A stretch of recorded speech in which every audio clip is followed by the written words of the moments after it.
వ్యాసం వ్యాసకరం వందే మునిం నారాయణం స్వయం. యతః ప్రాప్తకృపా లోకా లోకా ముక్తా కలేర్గ్రహాత్. యస్య తుండాచ్యుతశ్చ్యుతో రాజతేయం రసాత్మకః. తమచ్యుతకథా కుంజే సుకూజంతం శుకం భజే. శ్రీధరం శ్రీధరం వందే శ్రీధరైకపరాయణం. శ్రీధరం శ్రీధరం వందే శ్రీధరైకపరాయణం. యస్యైవ శ్రీప్రసాదేన శ్రీధరేయం కృతిః కృతా. రాధాభక్తిర్హరిర్జ్ఞానం తాభ్యాం యా చ సమన్వితా. తాం శ్రీభాగవతీం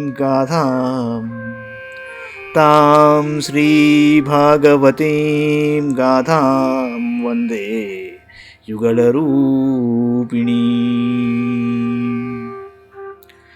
నీ పద్యావళులాలకించు చెవులు నిన్నాడు వాక్యంబులు. నీ పద్యావళులాలకించు చెవులు నిన్నాడు వాక్యంబులు. నీ పేరంబనిసేయు హస్తయుగముల్ నీ మూర్తిపై జూపులు. నీ పాదంబుల పొంత మ్రొక్కు శిరముల్ నీ సేవపై జిత్తముల్. నీపై బుద్ధులు మాకు నిమ్ముగరుణను. నీపై బుద్ధులు మాకు నిమ్ముగరుణను. నీరేజ పత్రేక్షణ నీరేజ పత్రేక్షణ. భాగవత మహాపురాణంలోని అష్టమ స్కంధంలో మనం 20వ అధ్యాయంలో ఉన్నాం. వామనుడు విరాట్ రూపమున 2 అడుగులతో పృథ్వీని స్వర్గమును ఆక్రమించుట. శ్రీ శుకోవాచ. బలిరేవం గృహపతిః కులాచార్యేణ భాషితః. తూష్ణీం భూత్వా క్షణం రాజన్ ఉవాచావహితో గురుం. శుక్రవారు అన్నాడు, మహారాజా, తన కుల గురువైన శుక్రాచార్యుడు ఇలా పలుకగా ఆదర్శ గృహస్థుడైన బలి చక్రవర్తి ఒక్క క్షణం మౌనం వహించాడు. పిమ్మట వినమ్రుడై సావధానంగా శుక్రాచార్యుడితో ఇలా అన్నాడు. బలిరువాచ. సత్యం భగవతా ప్రోక్తం ధర్మోయం గృహమేధినా. సత్యం భగవతా ప్రోక్తం ధర్మోయం గృహమేధినాం. అర్థం కామం యశో వృత్తిం యో న బాధేత కర్హిచిత్. మహాత్మా, మీ వచనములు సత్యములే. గృహస్థాశ్రమంలో ఉన్న వారికి అర్థము కామము యశస్సు జీవనోపాధి మున్నగు వాటి యందు భంగము కలుగకుండా వ్యవహరించుటయ్యే గృహస్థులకు ధర్మము. సచాహం విత్తలోభేన ప్రత్యాచక్షే కథం ద్విజం. ప్రతిశ్రుత్య దదామీతి పాఠాధిక్యతవో యథా. నహ సత్యాత్ పరో ధర్మ ఇతి హోవాచ భూరియం. సర్వం సోఢుమలం మన్యే హృతేళీకపరం నరం. నాహం బిభేమి నిరయాన్నాధన్యాద సుఖార్ణవాత్. న స్థానచ్యవనాం మృత్యోర్యథా విప్రప్రలంభనాత్. యద్యత్ హాస్యతి లోకేస్మిన్ సంపరేతం ధరాదికం. తస్య త్యాగే నిమిత్తం కిం విప్రస్తుష్యేన్న తేన చేత్. శ్రేయః కుర్వంతి భూతానాం సాధవో దుస్త్యజాసుభిః. దధ్యుంచి విప్రభృతయః కో వికల్పోధరాదిషు. యైరియం బుభుజే బ్రహ్మన్ దైత్యేంద్రైరనివర్తిభిః. తేషాం కాలోగ్రసీన్ లోకాన్ యశోధిగతం భువి. కానీ ఓ గురుదేవా, నేను ప్రహ్లాదునకు పౌత్రుడను, ఒకసారి ఇచ్చుటకు ప్రతిజ్ఞ చేసి ఉన్నాను కనుక ఇప్పుడు ధనలోభము చే నేను నీకు ఇయ్యను అని మోసగాని వలె బ్రాహ్మణునితో అబద్ధమును ఎలా చెప్తాను? అలా మాట తప్పినచో ఈ భూమి నన్ను గూర్చి ఇలా అంటుంది, అసత్యమునకు మించిన అధర్మము మరి ఒకటి లేదు, నేను అన్నింటినీ సహింపగలను, కానీ అసత్యవాది యొక్క బరువును నేను మోయజాలను అని అంటుంది. మహాత్మా, వేదవేత్తలైన బ్రాహ్మణునకు ఇచ్చిన మాటను తప్పుటకు భయపడినంతగా నరకమునకు, దారిద్ర్యమునకు, దుఃఖ సముద్రమునకు, రాజ్యనాశనమునకు, కడకు మృత్యువునకు కూడా నేను భయపడను. ఈ లోకమును మరణించిన పిదప ధనము మొదలగు వస్తువులు ఏవియును మనతో రావు. ఆ వస్తువును సద్బ్రాహ్మణులకు దానము చేసి వారిని సంతృప్తిపరచినచో అట్టి దానమును కంటే గొప్ప ప్రయోజనం ఏముంటుంది? దధీచి, శిబి మొదలగు మహాపురుషులు తమకు అత్యంత ప్రియమైన ప్రాణములను కూడా దానం చేసి ఇతర ప్రాణులకు మేలు చేశారు. ఇంకా పృథివీ మున్నగు అశాశ్వత వస్తువులను దానము చేయుటకు వెనుకాడవలసిన పని ఏమున్నది? గురువర్య, పూర్వము గొప్ప గొప్ప దైత్య ప్రభువులు ఈ భూమిని అనుభవించారు. వారికి సాటి అయిన వారు పృథ్వీయందు నేటికి ఎవరునూ లేరు. వారు ఇహలోకమునందును పరలోకమునందును అనుభవించిన భోగములను అన్నింటినీ కాలము కవడించినవి. కానీ వారి కీర్తి మాత్రము ఈ భూతలమున నేటికి నిలిచి ఉన్నది కదా. సులభాయుధి విప్రర్షే యనివృత్తాస్తనుత్యజ తథా తీర్థ ఆయాతే శ్రద్ధయా ఏ ధనత్యజ మనస్వినః కారుణికస్య శోభనం యదర్థి కామోపనయేన దుర్గతి కుత పునర్బ్రహ్మవిదాం భవాదృశాం తతో వటోరస్య దదామి వాంఛితం యజంతి యజ్ఞకదుర్యమాదృతాః భవంత ఆమ్నాయ విధానకోవిదాః స ఏష విష్ణుర్వరదోస్తు వా పరో దాస్యామ్యముష్మై క్షితిమీప్సితాం మునే యజ్జప్యసావధర్మేణ మాం బధ్నీయాదనాగసం తథాప్యేనం న హింసిష్యే భీతం బ్రహ్మతనుం రిపుం ఏషా వా ఉత్తమశ్లోకో న జిహాసతి యద్యశః హత్వా మైనాం హరేద్యుద్ధే శయీత నిహతో మయా.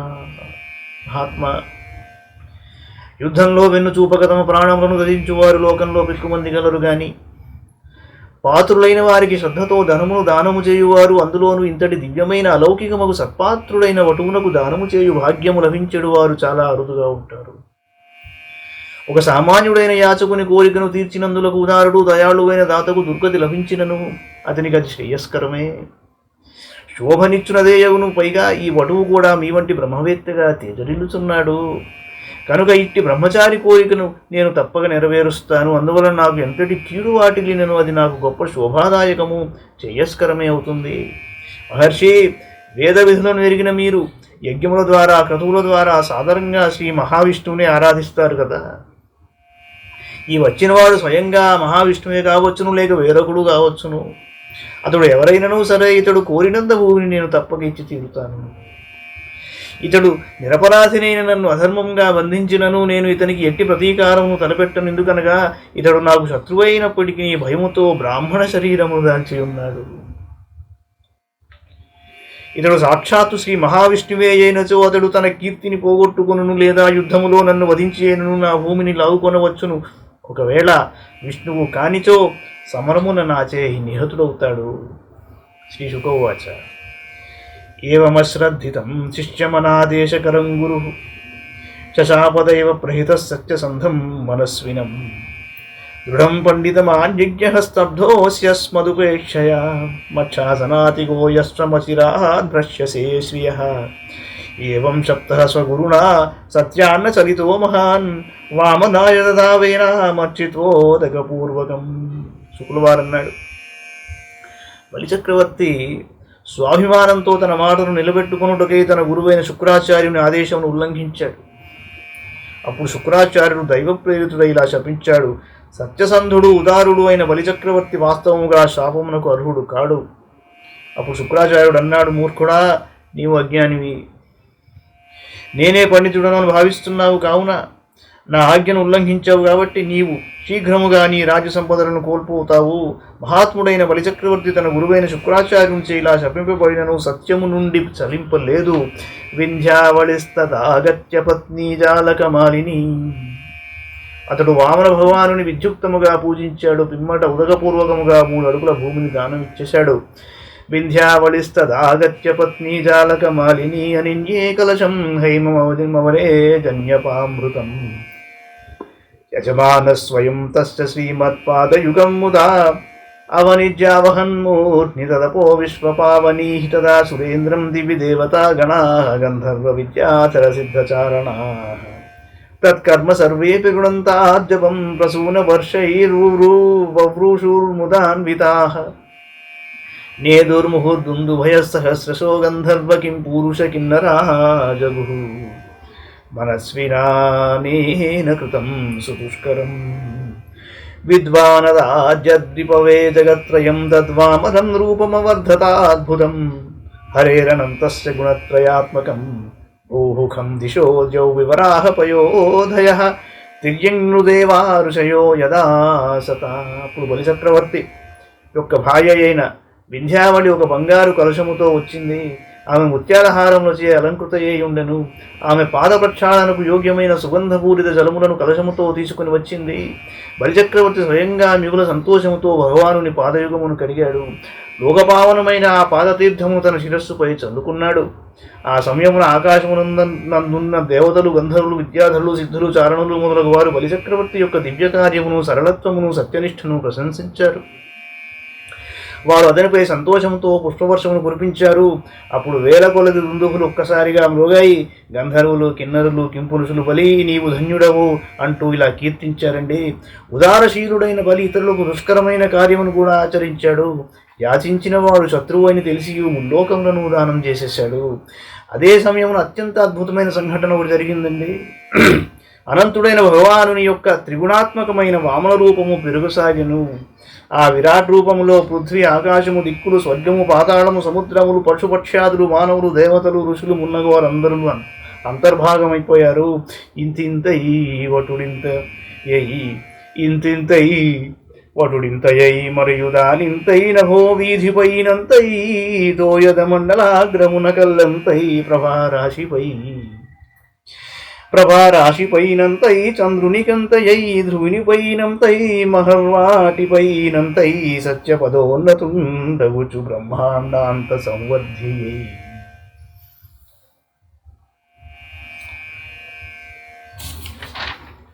కాయే బలిస్తస్య మహావిభూతే సహద్విగాచార్య సదస్య ఏతత్ దదర్శ విశ్వం త్రిగుణం గుణాత్మకే భూతేంద్రియార్థాశయ జీవయుక్తం రసామచష్టాంఘ్రితలేధపాదయోః మహీం మహేంద్రాన్ పురుషస్య జంఘయోః పతత్రిణో జానుని విశ్వమూర్తేః ఊర్వోర్గణం మారుతమిద్రసేనః సంధ్యాం విభోర్వాససి గుహ్య ఐష్ఛత్ ప్రజాపతిం జఘనే ఆత్మముఖ్యాం నాభ్యాం నభక్కుక్షిషు సప్త సింధూన్ రుక్రమస్యోరసి చక్షమో మమాలాం. ఋత్విజులు, ఆచార్యులు, సదస్యులు మొదలగు వారితో కూడిన బలిచక్రవర్తి సమస్త ఐశ్వర్యములకు నిలయమైన భగవంతుని త్రిగుణాత్మకమైన ఆ శరీరమందు పంచభూతములను, ఇంద్రియములను, వాటి విషయములను, అంతఃకరణమును, జీవులతో కూడిన త్రిగుణమయమైన సంపూర్ణ జగత్తును తిలకించారు. బలిచక్రవర్తి విరాట్ స్వరూపుడైన ఆ భగవంతుని పాదతలములందు రసాదలమును, చరణముల యందు పృథ్విని, పిక్కల యందు పర్వతములను, మోకాళ్ల యందు పక్షులను, ఊరువుల యందు మరుద్గణములను చూశాడు. ఇదే విధంగా త్రివిక్రముని వస్త్రముల యందు ఉభయసంధ్యలను, గుహ్యమందు ప్రజాపతులను, జగనమున బలితో కూడిన దైత్య ప్రముఖులను, నాభియందు ఆకాశమును, ఉదరమునందు సప్త సముద్రములను, వక్షస్థలమునందు నక్షత్ర సమూహమును బలిచక్రవర్తి దర్శించాడు. హృద్యంగధర్మం స్తనయోర్మురారే హృతం చ సత్యం చ మనస్యథేందుం శ్రియం చ వక్షస్య రవిందహస్తాం కంఠే చ సామాని సమస్తరేఫాన్ ఇంద్రప్రధానానమరాన్ భుజేషు తత్కర్ణయోః కకుభోద్యౌశ్చ మూర్ధ్ని కేశేషు మేఘాన్ శ్వసనం నాసికాయాం అశ్నోశ్చ సూర్యం వదనే చ వహ్నిం వాణ్యాం చ ఛందాం శిరసే జలేశం భ్రువోర్నిషేధం చ విధిం చ పక్ష్మసు అగశ్చ రాత్రిం చ పరస్య పుంసో మన్యుం దలాటే ధర ఏవ లోభం స్పర్శే చ కామం నృప రేతసో పృష్ఠే త్వధర్మం క్రమణేషు యజ్ఞం ఛాయాసు మృత్యుం హసితే చ మాయాం తనూరుహేష్వోషధిజాతయశ్చ నదీశ్చ నాడీషు శిలా నఖేషు బుద్ధావజం దేవగణాన్ ఋషీంశ ప్రాణేషు గాత్రే స్థిరజంగమాని సర్వాణి భూతాని దదర్శ వీర మహారాజా. ఇంకా మురారి హృదయము నందు ధర్మమును సనములయందు అర్ధయుక్తమైన వేద వచనములను మనస్సునందు చంద్రుని వక్షస్థలముపై పద్మహస్తగేని లక్ష్మీదేవిని కంఠమున సామవేదమును ఇంకను శబ్ద సమూహమును తిలకించాడు. ఆ విరాట్ రూపిని బాహువులయందు ఇంద్రాది దేవతలు, చెవులయందు దిక్కులు, శిరమునందు స్వర్గము, కేశములయందు మేఘములు, నాసికయందు వాయువు, నేత్రములయందు సూర్యుడు, వదనమునందు అగ్ని కనిపించారు. బలి ఆ విరాట్ పురుషుని వాక్కునందు వేదములను, నాలుకయందు వరుణుని, కనుబొమలయందు విధి నిషేధములను, కంటి రెప్పలయందు రాత్రింబవళ్లను, లలాటమునందు క్రోధమును, అధరమునందు లోహమును దర్శించాడు రాజా. ఆ పరమపురుషుని స్పర్శయందు కామము, వీర్యమునందు జలము, వీపున అధర్మము, పద విన్యాసములయందు యజ్ఞము, ఛాయయందు మృత్యువు, నవ్వునందు మాయా, శరీరం యొక్క రోమములయందు పలువిధములైన ఔషధులు విరాజిల్లుచుండెను. వీరుడైన బలిచక్రవర్తి ఆ పురుషోత్తముని నాడులయందు నదులను, నఖములయందు శిలలను, బుద్ధియందు బ్రహ్మాది దేవతలను, ఋషులను తిలకించాడు. ఆ విధంగా బలిచక్రవర్తి భగవంతుని ఇంద్రియములయందును శరీరమునందును సకల చరాచర ప్రాణులను దర్శించాడు.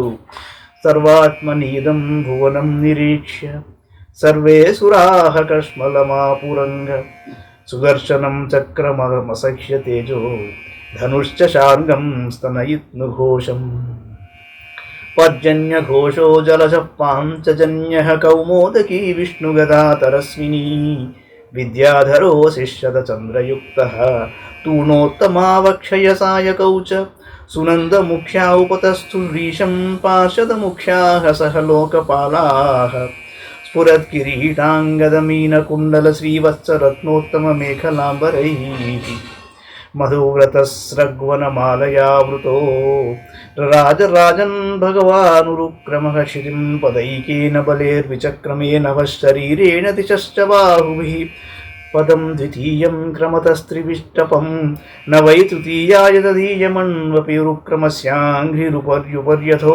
మహజ్జనాభ్యాం తపసః పరం గతః. పరీక్షణ్ మహారాజా, సర్వాత్ముడైన భగవంతుని యందు సంపూర్ణ జగత్తును చూసి అసురులు అందరూ మిగుల భయగ్రస్తులైనారు. ఆ సమయమున ఆ పురుషోత్తముడు తేజోమయమైన సుదర్శన చక్రమును, పిడుగోలే భయంకర టంకారధ్వనులను చేయుచున్న శాంగధనుస్సును, మేఘగంభీర శబ్దములను, పాంచజన్య శంఖమును, అత్యంత వేగముగల కౌమోదకి గదను, 100 చంద్రాకార చిహ్నములు గల డాలును, విద్యాధరము అనడి ఖడ్గమును, నందకం అక్షయశరములతో నిండిన 2 తూణీరములను ధరించి ఉన్నాడు. లోకపాలురు, సునందాది పార్షదులు ఆ స్వామిని సేవిస్తున్నారు. ఆ ప్రభువు శిరస్సున కిరీటము, వక్షస్థలమునందు శ్రీవత్స సింహము, బాహువులయందు భుజకీర్తులు, చెవులయందు మకరకుండలములు, కంఠమున కౌస్తుభమణి, నడుమున కటిసూత్రము, శరీరము పైన పట్టు పీతాంబరము శోభాయమానంగా ఉప్పుచుండెను. 5 విధములైన పుష్పములతో కూర్చిన వనమాలను ఆ ప్రభువు ధరించి ఉన్నాడు. తుమ్మెదలు వాటిపై చేరి ఝుంకారములను చేస్తున్నాయి. త్రివిక్రముడైన ఆ భగవానుడు తన ఒక పాదముతో పృథ్విని ఆక్రమించాడు. శరీరముచే ఆకాశమును, భుజములచే దిక్కులను ఆక్రమించాడు. 2వ పాదముతో ఆ ప్రభు స్వర్గమును ఆక్రమించాడు. అది ఊర్ధ్వలోకములకు వెళ్ళుచు మహర్లోకమును, జనలోకమును, తపోలోకమును అతిక్రమించి సత్యలోకమును చేరింది. 3వ పాదమును ఉంచుటకు బలిచక్రవర్తి యొద్ద అణుమాత్రము నేల కూడా లేకుండెను. శ్రీమద్భాగవతే మహాపురాణే పారమహంస్యాం సంహితాయామష్టమ స్కంధే వింశోధ్యాయ. మంగళం భగవాన్ విష్ణు, మంగళం గరుడధ్వజ, మంగళం పుండరీకాక్షో, మంగళాయతనో హరి. సర్వం శ్రీకృష్ణార్పణమస్తు.